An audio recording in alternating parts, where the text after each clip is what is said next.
रख हौसला वो मंजर भी आएगा, रख हौसला वो मंजर भी आएगा, प्यासे के पास चलकर खुद समंदर भी आएगा। राधे राधे दोस्तों, स्वागत है एक बार फिर से हमारा YouTube चैनल प्रयास एक संकल्प में आप सभी का। और मैं एक बार फिर से लेके आया हूं आप लोगों के बीच में क्लास 10th का फिजिक्स का टॉप मोस्ट जो VVI क्वेश्चन है वो आप लोगों के सामने लेकर आया हूं। तो जल्दी से जुड़ जाइए हमारे साथ और चलिए हम चलते हैं अपने क्वेश्चंस की ओर।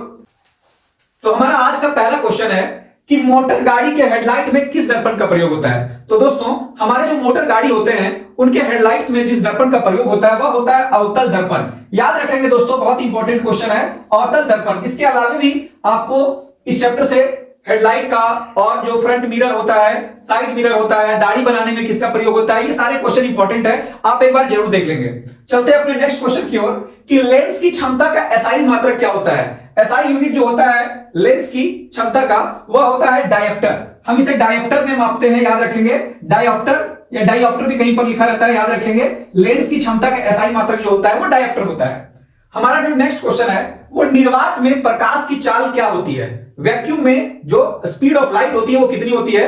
तो आपको याद रखना है कि जो लाइट की स्पीड होती है वो वैक्यूम में सबसे अधिक होती है 3 × 10⁸ मीटर पर सेकेंड, या इसे हम 3 लाख किलोमीटर पर सेकेंड भी कहते हैं। प्रकाश की चाल सबसे अधिक निर्वात में वैक्यूम में होती है।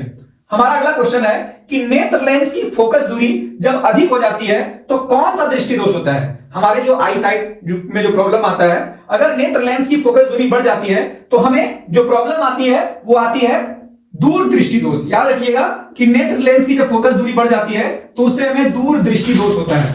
इसमें दूर दृष्टि दोष में आपको दूर का तो ठीक ठीक दिखाई देगा लेकिन नजदीक की चीजों को देखने में आपको प्रॉब्लम आते हैं। तो याद रखिएगा दूर दृष्टि दोष।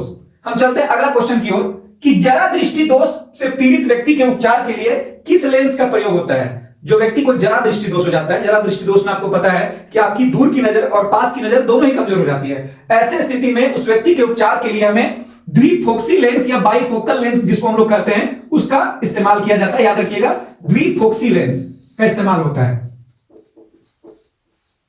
नेक्स्ट क्वेश्चन है कि इंद्रधनुष का बनना किस प्रकाशीय परिघटना पर निर्भर करता है। जो हमारा रेनबो बनता है बारिश के दिनों में वो किस प्रकाशीय परिघटना का परिणाम है। तो वो हमारे प्रकाश के वर्ण विक्षेपण का परिणाम होता है। प्रकाश का वर्ण विक्षेपण, जिसके कारण हमारा जो प्रकाश है वो 7 रंगों में बढ़ जाता है। प्रकाश का वर्ण विक्षेपण, स्पेक्ट्रम भी जिसको हम लोग कहते हैं। चलते हैं अपने नेक्स्ट क्वेश्चन की ओर हम कि नेत्र गोलक का व्यास लगभग कितना होता है। तो याद रखेंगे दोस्तों, जो नेत्र गोलक का जो व्यास होता है, डायमीटर होता है, वो लगभग 2.3 सेंटीमीटर होता है। याद रखिएगा, बहुत ही इंपॉर्टेंट क्वेश्चन है, कई बार एग्जाम में पूछा जा चुका है कि नेत्र गोलक का व्यास कितना होता है, तो 2.3 सेंटीमीटर। तो चलते हैं दोस्तों अपने नेक्स्ट क्वेश्चन की ओर कि विद्युत प्रतिरोध का मात्रक क्या है। तो याद रखेंगे कि विद्युत प्रतिरोध का मात्रक जो है वो ओम है। इसको हम ऐसे भी दिखाते हैं ओम को। विद्युत प्रतिरोध का मात्रक जो है वो ओम है। नेक्स्ट क्वेश्चन है कि यदि 1, 2 और 3 ओम के प्रतिरोधकों को श्रेणी क्रम में जोड़ने पर समतुल्य प्रतिरोध क्या होगा। 1 ओम, 2 ओम और 3 ओम के अगर कुछ प्रतिरोधों को हम श्रेणी क्रम में जोड़ते हैं तो हमारा जो समतुल्य प्रतिरोध होगा, आप R बराबर R1 plus R2 plus R3 का फॉर्मूला यूज करेंगे तो उसका जो समतुल्य प्रतिरोध होगा वो 6 ओम होगा। याद रखेंगे, ऐसे कुछ छोटे छोटे न्यूमेरिकल्स श्रेणी क्रम और समांतर क्रम संयोजन पर आपके क्वेश्चन में पूछे जाएंगे, तो आप अपने फॉर्मूले को सही से ध्यान से देख लेंगे। जितना भी हमारा श्रेणी क्रम का और समांतर क्रम का जो फॉर्मूला है, इसके अलावा प्रकाश के चैप्टर में भी आपके जो दूरी सूत्र वगैरह है, लेंस सूत्र जो है, इसको आप जरूर देख लेंगे। हमारा जो नेक्स्ट क्वेश्चन है कि विद्युत बल्ब का तंतु किस धातु से बना होता है। तो याद रखेंगे दोस्तों, जो विद्युत बल्ब होता है उसका जो तंतु होता है, फिलामेंट जो होता है, वो टंगस्टन का बना होता है। याद रखेंगे कि विद्युत बल्ब के तंतु में या फिलामेंट में टंगस्टन का प्रयोग होता है। वह बहुत ही ज्यादा, टंगस्टन की खासियत होती है कि उसका जो गलनांक बिंदु होता है वो बहुत अधिक होता है, लगभग 3500 डिग्री सेंटीग्रेड पर वह पिघलता है। चलते हैं अपने नेक्स्ट क्वेश्चन की ओर कि वोल्ट मीटर को विद्युत परिपथ में कैसे जोड़ते हैं। जो इलेक्ट्रिक सर्किट होता है उसमें वोल्ट मीटर को कैसे जोड़ते हैं। तो याद रखेंगे कि हमेशा वोल्ट मीटर को समांतर क्रम में आपको जोड़ना है, पैरेलल सीरीज में जोड़ना है आपको, समांतर क्रम में। ठीक है, चलते हैं अपने नेक्स्ट क्वेश्चन को कि किलोवाट घंटा KWH, किलोवाट घंटा किसका मात्रक है। तो याद रखिएगा, इससे हम विद्युत ऊर्जा को मापते हैं। ठीक है, इलेक्ट्रिकल एनर्जी को हम इसमें मापते हैं, विद्युत ऊर्जा को आप किलोवाट घंटा में मापते हैं। चलते हैं अपने अगले क्वेश्चन की ओर कि लघु पतन के समय विद्युत धारा का मान क्या होता है। जब शॉर्ट सर्किट होता है तो इलेक्ट्रिक करंट का वैल्यू क्या होता है, मान क्या होता है। याद रखेंगे, जब भी शॉर्ट सर्किट होता है इसका मतलब है कि करंट का जो मान होता है बहुत ज्यादा बढ़ जाता है, अत्यधिक बढ़ जाता है, बहुत अधिक उसका मान जो है वो बढ़ जाता है, बहुत अधिक बढ़ जाता है। शॉर्ट सर्किट के समय विद्युत धारा का मान बहुत अधिक बढ़ जाता है, याद रखेंगे दोस्तों। चलते हैं अपना अगला क्वेश्चन कि विद्युत बल्ब में कौन सी गैस भरी होती है। अमूमन जो विद्युत बल्ब होते हैं, इलेक्ट्रिक बल्ब होते हैं, उनके अंदर निष्क्रिय गैस भरे होते हैं। खास करके हम जब भी देखते हैं तो लगभग निष्क्रिय या आर्गन गैस, एक जो आर्गन भी निष्क्रिय गैस है, तो निष्क्रिय गैस उसके अंदर भरे जाते हैं। आर्गन वगैरह जल्दी आपको देखने को मिलेंगे। चलते हैं अपने नेक्स्ट क्वेश्चन की ओर कि विद्युत चुंबकीय प्रेरण की खोज किसने की थी।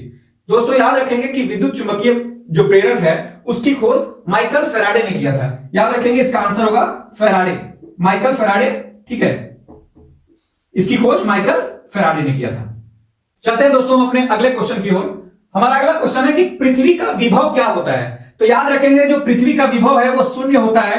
सबसे बड़ा नेगेटिव चार्ज है पृथ्वी, पृथ्वी का विभव जो होता है वो शून्य होता है। हमारा नेक्स्ट क्वेश्चन है चुंबक द्वारा धारावाही चालक पर लगाए गए बल की दिशा किस नियम से ज्ञात होती है। दोस्तों विद्युत धारा के चुंबकीय प्रभाव में हम इस क्वेश्चन को पढ़ेंगे तो आपको पता चलेगा कि यह फ्लेमिंग के वाम हस्त नियम से पता चलता है।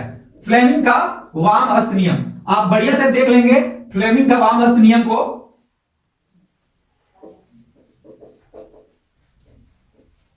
नेक्स्ट क्वेश्चन है किसी क्षण चुंबक के अंदर चुंबकीय क्षेत्र रेखाओं की दिशा क्या होती है।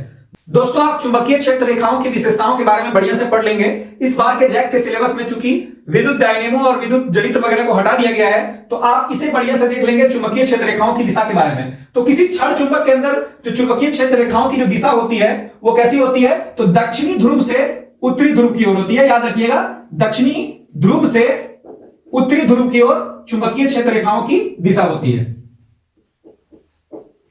हमारा अगला क्वेश्चन है कि सौर ऊर्जा को विद्युत ऊर्जा में कौन परिवर्तित करता है। तो दोस्तों याद रखेंगे कि सौर ऊर्जा को विद्युत ऊर्जा में, सोलर एनर्जी को इलेक्ट्रिकल एनर्जी में जो बदलने का काम करता है वो सोलर सेल या सौर सेल करता है। याद रखेंगे सौर सेल ही जो होता है वो इसे इलेक्ट्रिक एनर्जी में कन्वर्ट करता है। हमारा जो अगला क्वेश्चन है, लास्ट क्वेश्चन है कि सरल सूक्ष्मदर्शी में किसका उपयोग होता है। जो सरल सूक्ष्मदर्शी होता है उसमें किस लेंस का प्रयोग किया जाता है। तो दोस्तों याद रखेंगे इसमें उत्तल लेंस का प्रयोग होता है, उत्तल लेंस का प्रयोग किया जाता है।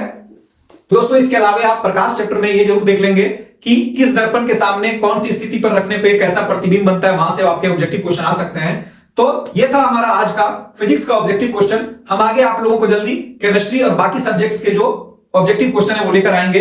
तब तक आप हमारे चैनल को सब्सक्राइब कर लें, इस वीडियो को ज्यादा से ज्यादा लाइक और शेयर करें और हमारे फेसबुक पेज को फॉलो करना ना भूलें। हम मिलते हैं अपने अगले वीडियो में। धन्यवाद।